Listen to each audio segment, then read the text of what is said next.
Tonight. It's my pleasure, and thank you, viewers, for joining us. Are you surprised that this is coming? No. You thought it's coming? Absolutely. What do you expect when the ruling party has become jittery, that the party that will take them out with their incompetence and corruption has just appeared in the hemisphere politically of Nigeria? We are used to all these shenanigans. Now, let me make it very clear. The Supreme Court is very clear that the issue of the leadership of a political party is the internal affairs of a political party that's not justiciable. There is no jurisdiction of the courts to interfere in the leadership of the ADC. And I had the opportunity of just going through the determinations. I'm sorry to say, low intelligence, low IQ. I couldn't see the provisions of the ADC that they enunciated. It was just in one, they were saying Article 9D. Article 9, if I can remember, talks about the rights and obligations of members. And in that particular place, they say the NWC has the power to waive the provisions of compliance to eligibility to contest election. And let me make it clear. You were interviewing Kachuku one time, and you told him, who is the chairman?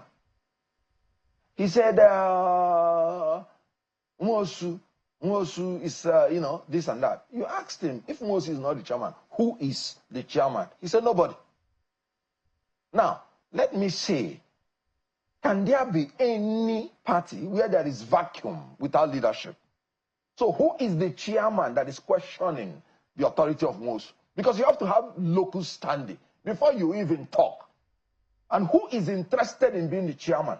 Nobody. No alternate chairman. We did our due diligence. Every court case before we accepted ADC has been reconciled through ADR. That's why you're seeing fresh cases. No other case. But look at what the hand of some Esau of the and the voice of Jacob. Some of the hand of one Adeyemi and the voice of APC. Really? You think they are members of the APC? I said the hands of one Adeyemi and the voice because of APC. The locus is going to be established. And whether or not, if you are not a member of the party, whether or not you can challenge whatever is the ongoing in the party. That's what I'm saying. They are talking about leadership. Are they part of the leaders? But as a member of the party, can they challenge the issues in the party? As in what locus do you have to challenge the leadership? Now, let me tell you what happened. I was present at the inauguration, and I witnessed that the whole NWC, the whole executive of the party, resigned on their own, voluntarily. Do you cry more than the bereaved? So one of the determination here, on the number 3, it says, what are the key individuals involved in the merger? Yes. Like the 4th, 5th, and the 6th. Talking about Aregbesola, David Mark, and Bolaji Abdullahi were properly registered members of the 4th defendant, which is the ADC, to qualify for leadership position. So you said the question, can you build something on nothing?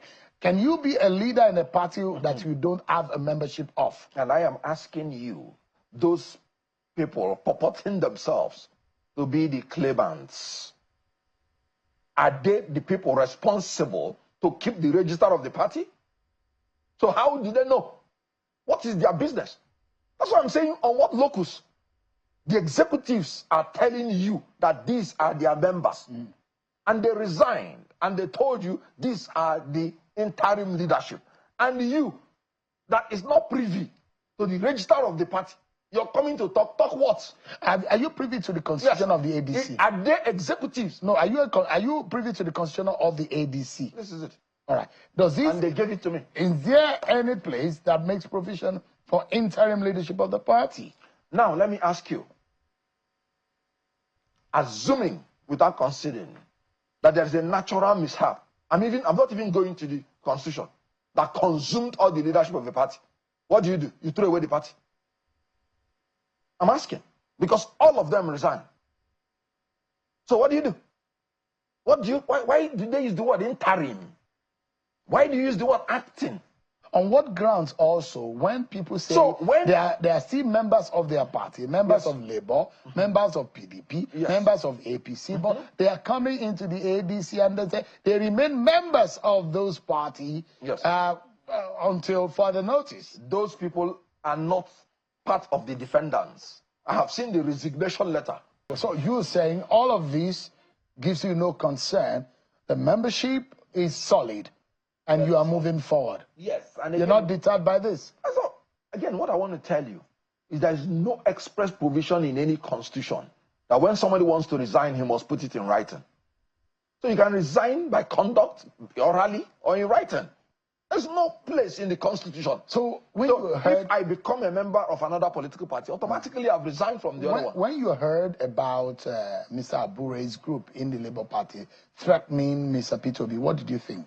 What I think is that what you have just asked me is the internal affairs of Labour Party. I'm no longer a member of Labour Party, and let them sort out their own. But you and Mr. Peter Obi are a member of ADC now. Well, Peter Obi said he's still in Labour Party.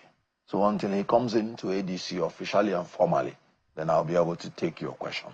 The APC and the government of the day, he said that whatever is the constitution of the people in ADC is of no consequence. They are wasted and of inconsequence.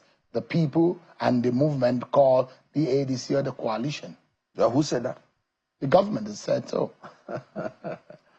You still believe this government? The government also told you that they are going to give you 12% increase in GDP. Have they been able to exceed 3%? This government said they are for the welfare of Nigerians. You know, I told my people, I want to travel to Enugu State to establish ADC, and I may want to stay 2 days there. And they told me I have to set aside about 800,000 naira. Because the flight, one-way ticket, is about 250,000 naira. So when you go and come back, stay in a hotel for 2 days. Have you tried and do other things? Have you tried Enugu Air? Beautiful. You know, I congratulate my governor for the inception of Enugu Air. I had made my booking before then. I will soon try Enugu Air. And I enjoin every Nigerian to come to Enugu Air, the state of peace. You will pay for that advertisement. But the big question here is, how do you know Bola Tinubu very well? Yes. You know the APC as presently constituted. How do you want to defeat that tendency in our political climate at the moment in 2027? Now, it is a very easy thing if people would yield to strategy and not sentiment. Give Bola Tinubu his own style, his own strategy, and he's back to Bodilon. What did Bola Tinubu do in 2015? He went to the north, picked a man that he knows that all the northerners are in support. As at that time, Bola Tinubu wanted to be president because he said it's his lifetime ambition. But he knew that if he, as a southerner, tries to take out an incumbent southerner, he will fail. Because nobody has succeeded from the same section of the president, incumbent, to take out an incumbent president. He went to the north and brought a man that he knew that all the northerners are supporting. And when he brought him, any combination from the south took out Jonathan. And he bided his own time. And he came in later to become the president. That is strategy. If my own strategy this time around is that I am going to support a northerner in 2027. Really? Yes. And it must be my condition to the northerners. It must be a northerner that the whole north will be willing to support. Like an Atiku. If the whole north is willing to support an Atiku, why not? Or a Tambuwal. If the whole north is willing to support, why not? Or an Erufai. Good. The person must be qualified, must have experience, and if he has experience in the presidency, it's an added advantage. And when we put up anything from the south, that will push him through. Let me tell you. But would that be fair? Would that be fair that there was an 8 years of Buhari, a 4 years, if the case is the way you have put it, of Bola Tinubu, and then now the South has not had a share of 8 years in the rotation understanding of Nigeria, politically speaking? Would that be a fair game? Good. Thank you for this question. And let me use this opportunity to clarify. The term of the president is 4 years, not 8 years. According to Alex Ekweme, what they agreed initially is that this post will be rotated amongst the geopolitical zones for 4-year term. And it will, in 24 years, it will have completed. But when Obasanjo came in, that was why Ekweme contested for 2003 election. That was when he said it. When Obasanjo came in, he took 8 years. But what happened? When Yar'Adua came in, before he finished one term, he died in office. Did they not insist that he must finish his 8 years? The answer is no. You know why? It is one term for the president, and the 8 years is for the incumbent. If the incumbent is doing well, if there is a supervening event that stops an incumbent halfway, the other half is there for every Nigerian to contest. And if it goes to the other side will now spend 4 years. That was what happened between Yar'Adua and Goodluck Jonathan. Yar'Adua spent 4 years. Just take it 4 years. Of course, you know he died before the 3rd year. And then it was a supervening event that did not allow the incumbent to finish the 8 years. What happened? Goodluck Jonathan came. The North said, please, let us finish our 8 years. They said, no, it's a joint ticket. Something has happened. And this is the vice president. Treat it as a joint ticket. Let them divide the position now into half. 4 years for the North, 4 years to the South. And after, it will come back to the North to finish its 8 years. And that was what happened. Even when Jonathan wanted to now continue to do 8 years, the North said no. That will now be injustice. And they fought, and they took it back to the North. And the North finished 8 years. Now it is back to the South. And Tinubu has become incurably bad. And now you want to terminate his incumbency.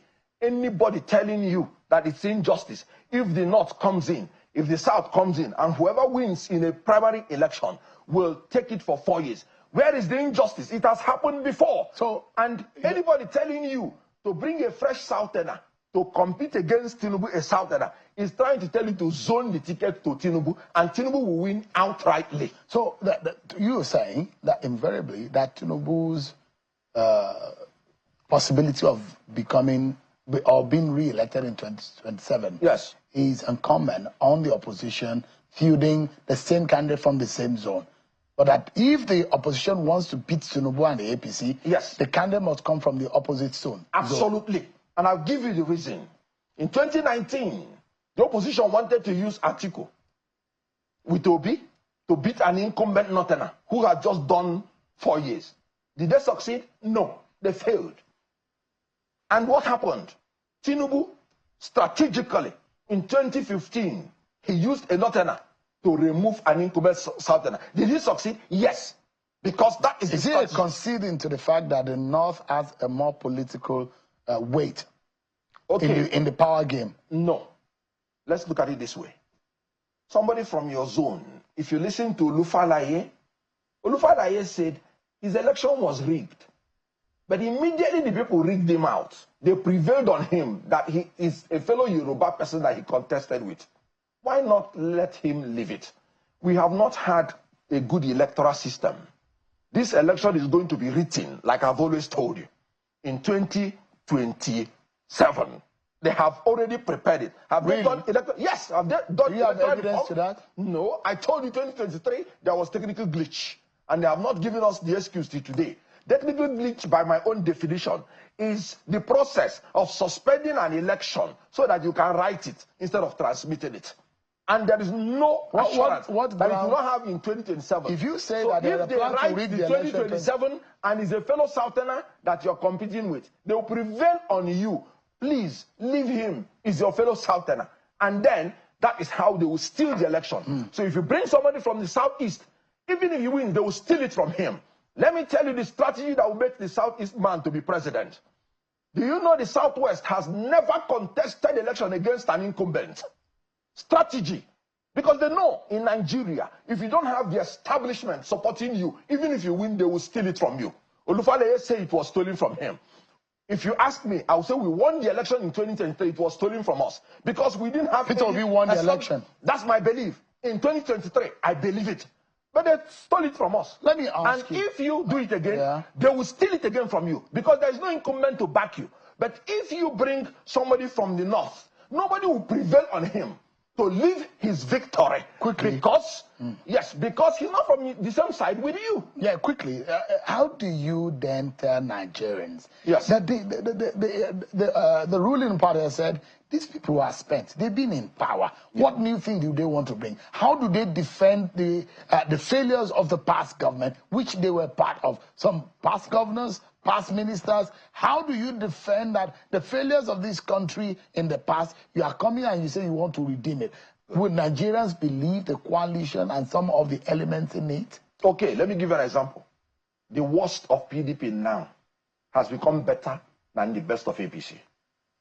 Assuming you talk about an article, if he can take us to Obasanjo days, are we not going to celebrate?